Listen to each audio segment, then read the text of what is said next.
ઘડિયાળ હઝરત મહેમૂદ શાહ બુખારી દાદાના ઉર્ષ શરીફ નિમિત્તે પગપાળા જન્મેદની રવાના। ઘડિયાળ હઝરત મહેમૂદ શાહ બુખારી દાદાના ઉર્ષ શરીફ નિમિત્તે પરંપરાગત સેન્ટ્રલ મેદની કમિટી દ્વારા પગપાળાનું આયોજન બાપુની વાડીથી કરવામાં આવ્યું હતું। આ પગપાળા જન્મેદનીને સેન્ટ્રલ મેદની કમિટીએ ઉમરગાબે પ્રસ્થાન કરાવ્યું હતું।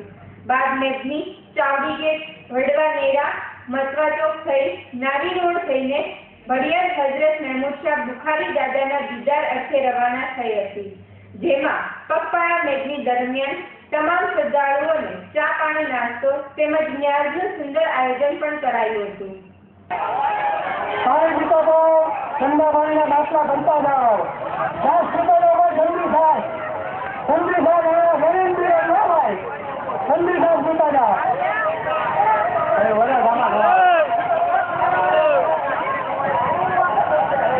પાણીના બાટલા બનતા જાઓ, ઘાસ પીતા જાઓ, ઘાસ પીતા જાઓ, ભરીને રાખો જે કાંઈ હોય, પાણી પીતા જાઓ, ઘાસ પીતા જાઓ।